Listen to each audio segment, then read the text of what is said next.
Hello, it's Charles with Uber Eats. Today is Thursday, the 16th of October, 2025, and I am feeling blessed and grateful this morning that I received that precious gift of tomorrow with God's wake-up call this morning, and I got to see another day here in beautiful, sunny Tampa, Florida. And you're equally blessed as me because you received that gift of tomorrow with God's wake-up call this morning, and you also got to see another day here on earth. Tomorrow certainly is a blessing of a gift to receive because not everybody got that gift this morning. Not everybody woke up to see tomorrow, so we need to value that and be appreciative and feel blessed that we received that precious gift of tomorrow. God is good. God is great always. Amen. I did my weigh-in this morning. I am now at 157.0, and that's 1.8 pounds above yesterday. I was at 155.2 yesterday morning. 1.8 pounds more today, as a result of my breaking my fast at the halal food truck last night when I got done with my deliveries. I went on to weather-atlas.com this morning to both check the weather for today, the high temperature and the forecast for rain and all that, and I checked out the sunrise time and sunset time on that same website. And according to that website, the sun's going to rise today at 7:31 a.m. and the time right now is 4:12 a.m. So we've got 3 hours and 19 minutes until the sun comes up here in beautiful sunny Tampa, Florida. And the sun will set tonight at 6:59 p.m.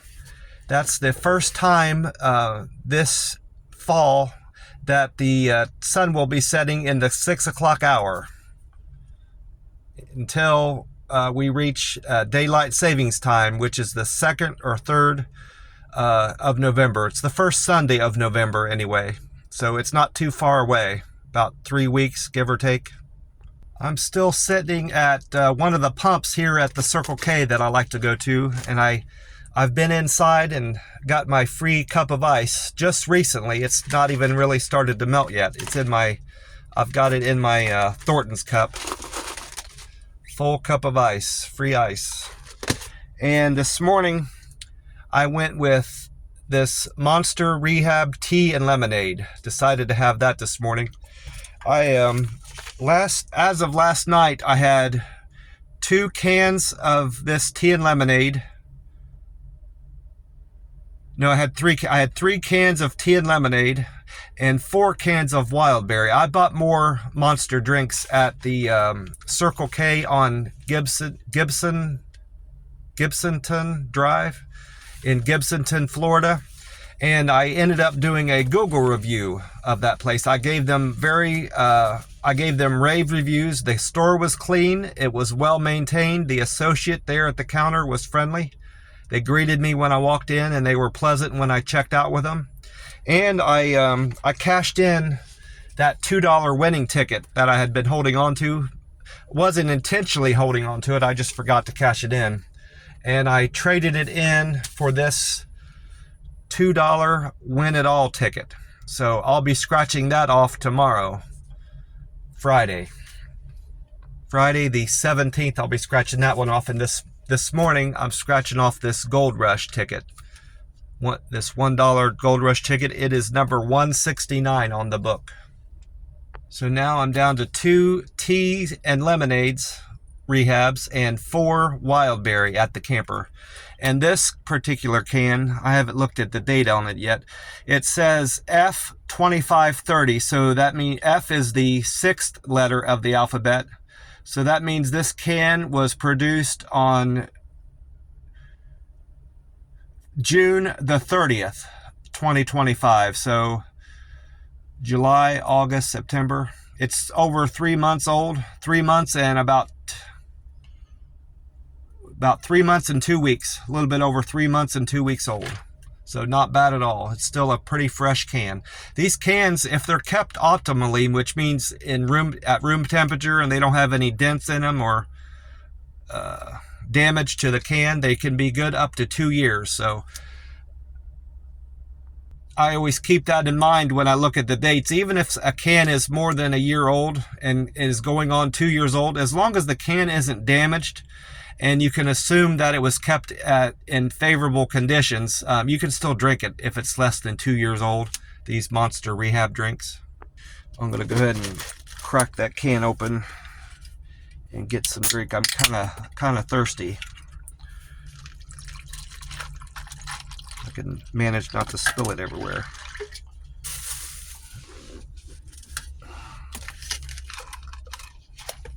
Not too worried about that anymore. There. Oh, that's good. Gonna finish it off here.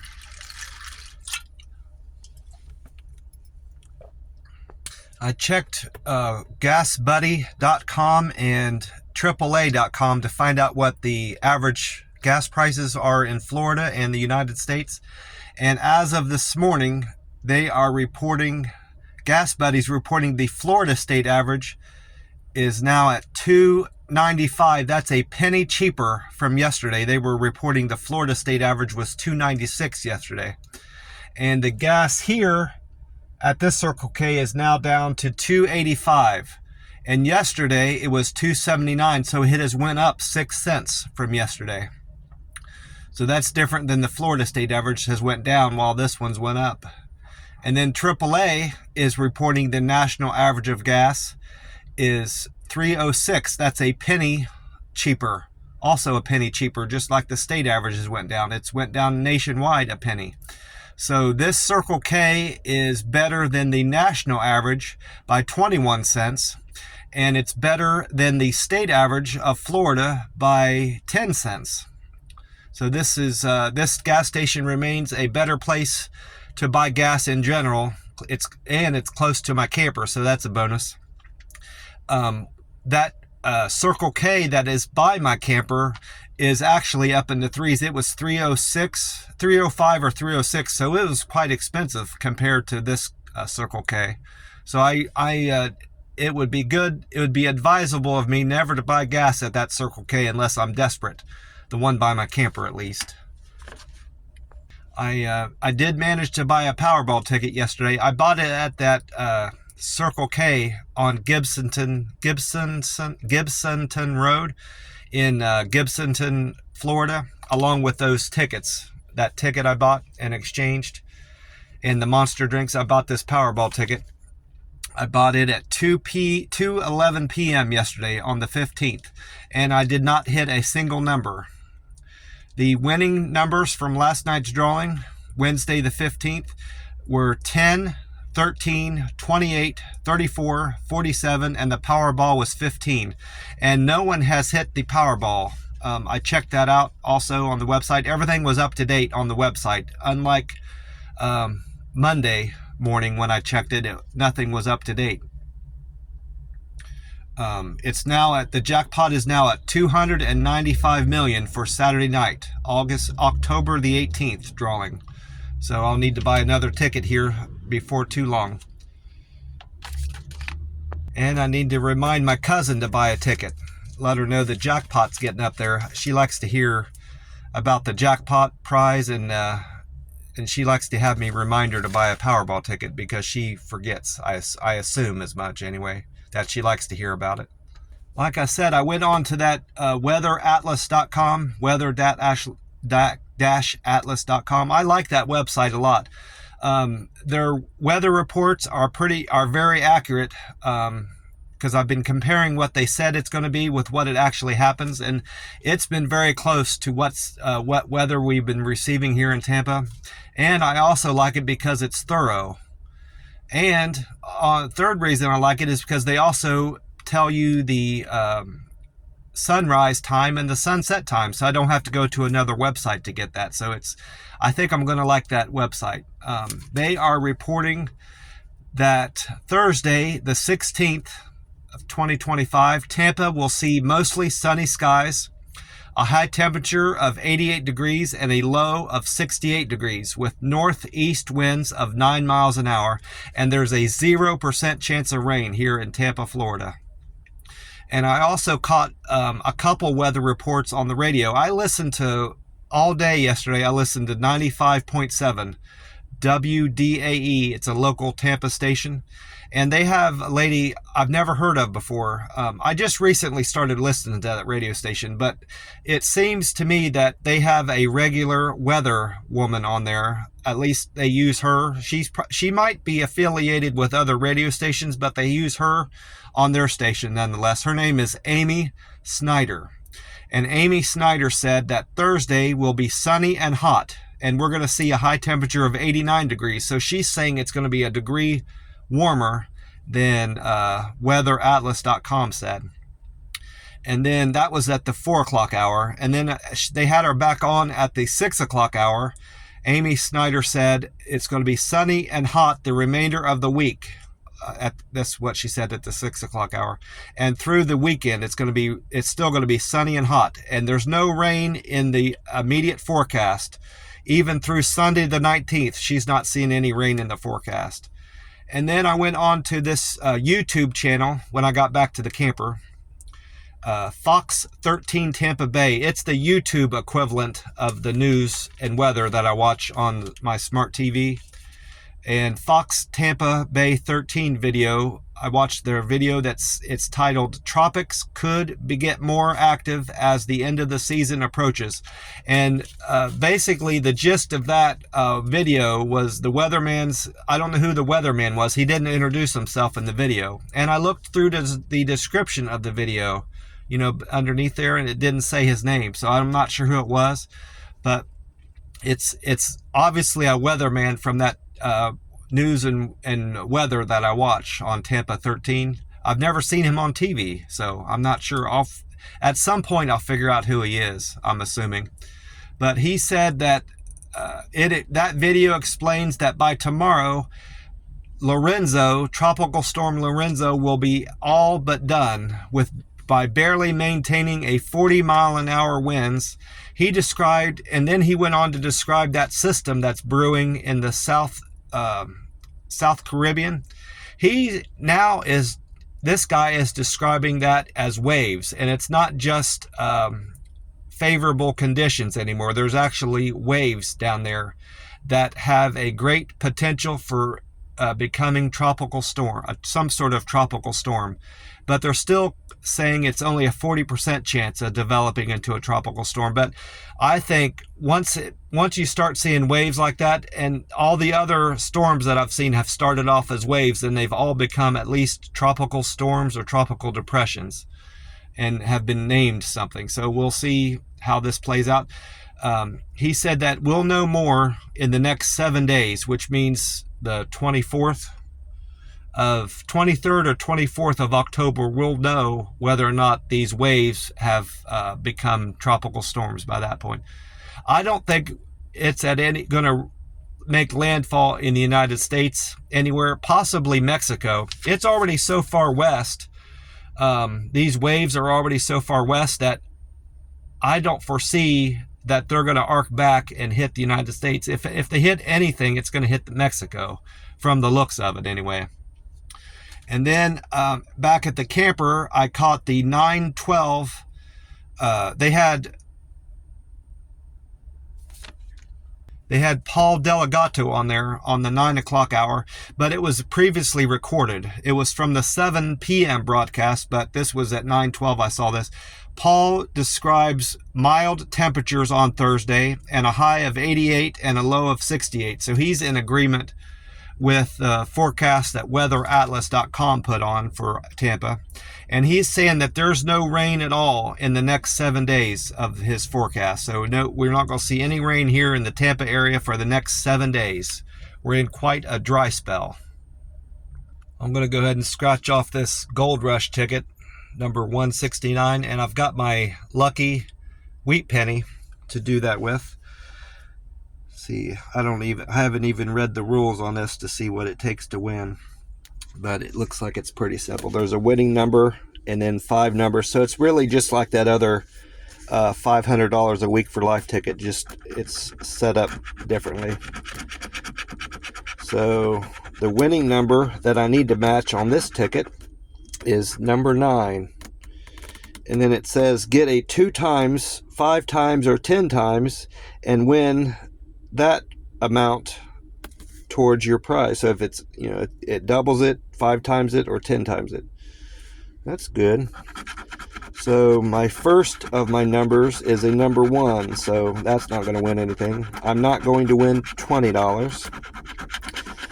And then I have a number 6, so that's not going to win. I'm not going to win $5. Got 3 more to scratch off here. I revealed a 7, so I'm not going to win, well, $10,000. They have a $10,000 prize on here. That's good. And then I have a 17, so I'm not going to win $4.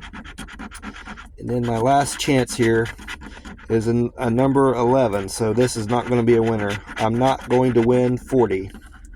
Oh well, I'm definitely behind on my winnings now, so probably $4 or $5 behind, losing on these scratch-off tickets. That's not a winner. So tomorrow I'll be doing this win it all ticket, and then I need to buy another. Unless this is a winner, if this is a winner, I'll cash it in for another ticket. But if it's not, I need to buy 5 more of those $500 a week for life tickets somewhere. Hopefully at a gas station I've not been at yet, so I'll have an opportunity to do a Google review. I did a Google review of that Gibsonton Circle K, and I think I did one other review. I know I did that review, but I thought I did a second review somewhere. We'll have to see if it reflects in my Google scores, and I'll know better by looking at that if I did a second review yesterday. I try to always upload 5 pictures to make it clear also whether I've done a review or not. I compare my pictures and my review numbers to see how they've changed from one day to the next. I managed to do some Reddit yesterday. I read a lot on Reddit because I had a lot of time in between deliveries. It was kind of a slow day on Uber Eats. I managed to meet my earning goals, but it just seemed like it took forever. I just had to be very patient. I had a lot of poor orders coming through on the app that I had to turn down, decline them because they weren't worth doing. But when I logged on to Reddit last night after I commented on several people and I did some posts, I know I did at least one post, and I got a notification that came through. I didn't notice it. It came through on Tuesday at 2 o'clock yesterday, but I didn't notice it till I got back to the camper last night. And the notification said, your post reached 637 views. Explore insights to learn how avoiding canceled orders. That was the name of my post I wrote. Is resonating. Nice. This is one of your top 50 posts of all time, and it's already received 2 upvotes in such a short period of time. And that's a lot of views to get. Some of my posts have been up for 5 or 6 days and they only have about half of that. So some posts, depending on the content and how you title them, will inspire people to read them. Maybe that caught people's eye, my writing, avoiding canceled orders. Somehow that resonated with people. And I took a screenshot like I do with all my posts. I generally put a screenshot up to for something that relates to what I'm writing. It's generally about Uber Eats, so it's usually a screenshot of a customer's order or something that Uber Eats sent me, like an email they sent me that I want to relate to my Uber Eats driver subreddit community. But nonetheless, that post is getting a lot of reviews, and they sent me another notice about another post that's resonating with the Uber Eats driver subreddit community. This one, they said this one too, top 50 post of all time was my 84% on time delivery post. It's already at over 1,300 views in just a matter of a few days, and it has 3 upvotes. And while I'm speaking of notices, I got 2 Uber Eats notices through the app. The first one was this one came in overnight. Actually, this one came in overnight, Tuesday into Wednesday, that I just didn't notice it among my notices.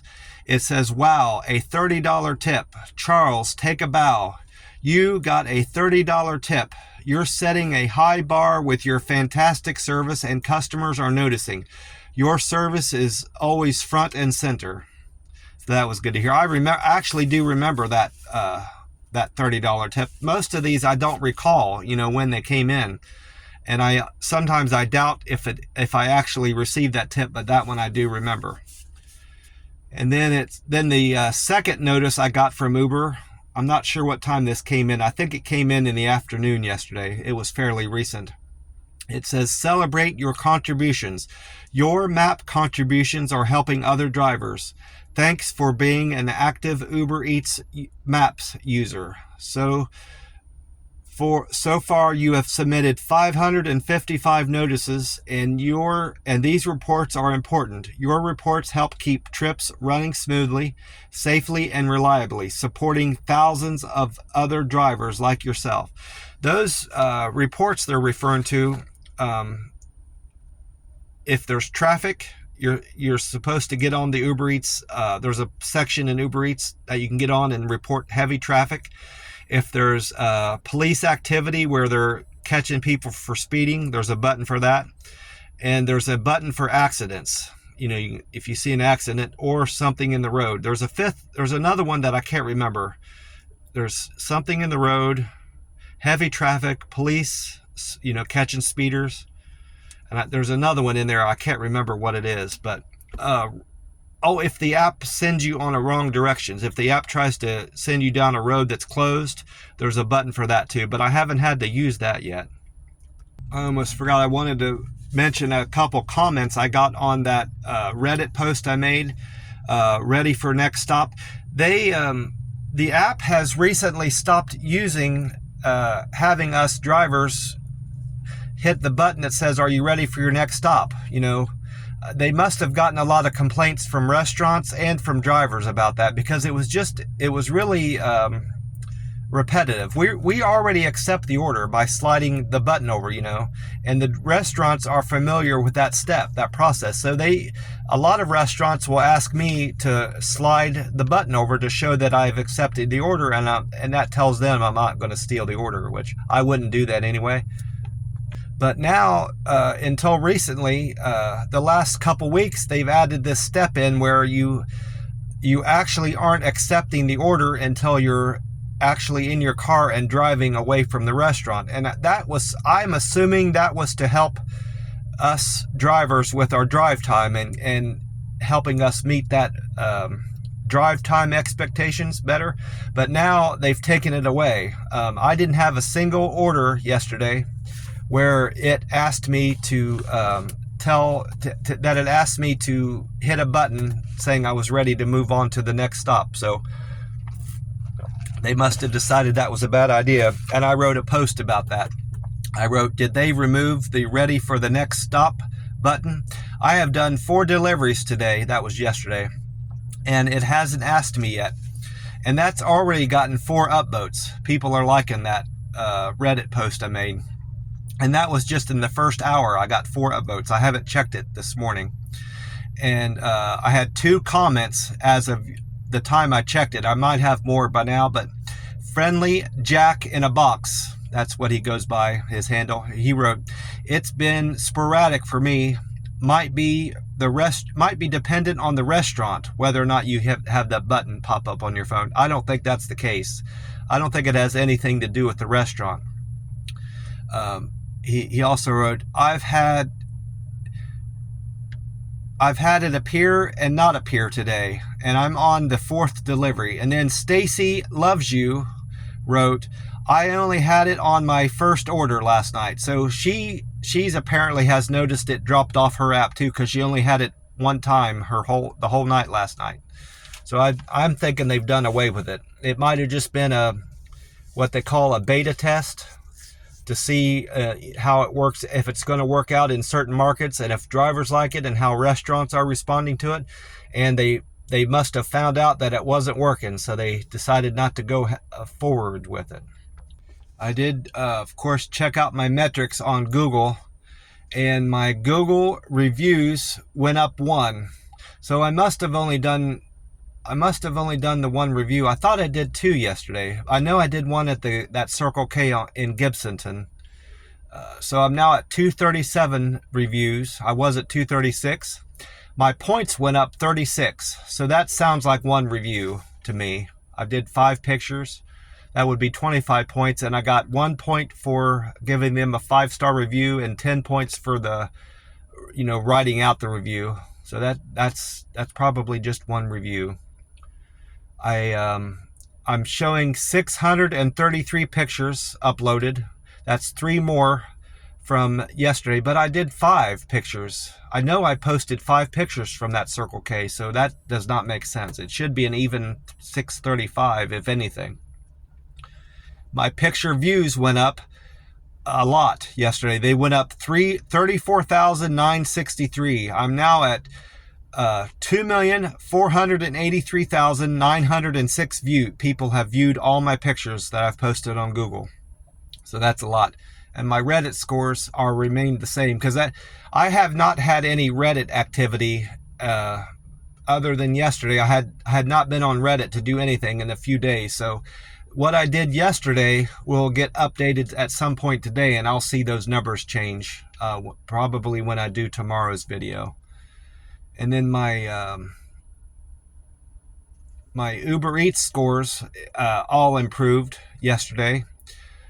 Most importantly, my cancel percentage has started to move in the right direction finally. One of those dropped off.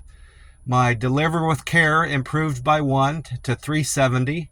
My Quick and Efficient stayed the same at 321. My Friendly score stayed the same, and my handoff stayed the same. I'm at 320 friendly comments, and I'm at 300 comments reflecting that I delivered with a perfect handoff. But my Good Communicator score went up 1 to 291. So I probably just had 1 person comment on my service yesterday. I asked literally all my customers, to give me a rating in the Uber Eats app, and that I like getting feedback, but only 1 responded to that request. And my cancel score went down. I was averaging 4% cancels out of 100. That dropped down to 3% now. That's good.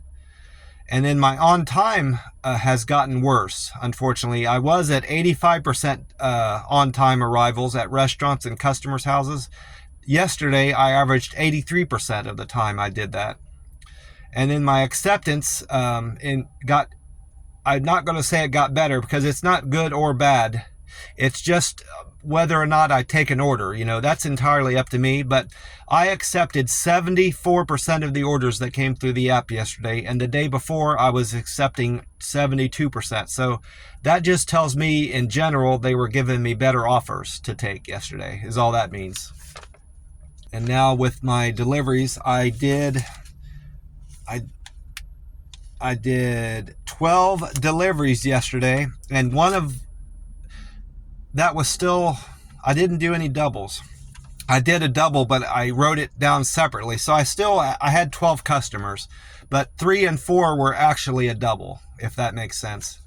I decided to write these out differently and not assume what the app was going to consider a double or not, because sometimes I'll be out, like I'll take a Wendy's order and I'll be on the way to the customer's house, and then a Taco Bell order will come in. And I always assumed that the app would consider that a Wendy's and Taco Bell double. Well, that's not always the case. That's not the case, apparently. So when the order considers something a double or not, I'm not sure. So I'm going to start just writing out all my orders as if they're singles, and then once I'll let the app determine what is a double or not, is the way I'm going to do that going forward, because it got to be confusing, because I was having a hard time, finding out where my Zaxby's order was. Where did it get grouped with? Did it get grouped with my Wendy's order, or did it get grouped with the Courier Saver that I took afterwards? So that's why I'm going to start writing all these down individually. It's less confusing for me anyway. My first delivery was to Christopher. Christopher ordered Chick-fil-A on Fowler, East Fowler. His fare was $2 and Christopher tipped me $5, so I made $7 even on that delivery. And then after Christopher, I went on to pick up food for Maria. Maria ordered Lolly's Tacos on 56. I think that's a truck. I think that's a taco truck, I'm pretty sure. She tipped me $6.11 and her fare was $4.95, so I made $11.06 on that run. And I think that might have been my best. No, that was my second best trip of the day. It was my third best. I had a 13.69 and a 15.14. But yeah, that was my third best trip, paying trip. And then after Maria, I went on to pick up food for Kiana. That was the first half of a double. Kiana ordered food from Zaxby's on New East Bay Road. And then I went on to pick up food at Jersey Mike's on Big Bend Road for Daniel. And Daniel and Kiana tipped me a combined amount of $8.58 and their fare was $2.16. So I made $10.74 on that run. And then after leaving Daniel's place, I picked up food at Taco School El Compadre on Highway 301 for Alexander. He tipped me $4 and his fare was $2. So I made $6 on that run. That was my least paying delivery of the day. And then after Alexander, I went on to pick up food for Nicholas. Nicholas ordered Tropical Smoothie on Highway 301. He gave me a good tip of $8.88. That might be that's one of the better tips I got. I had a 13.14. And a $2 fare, so I made $10.88 on Nicholas's order.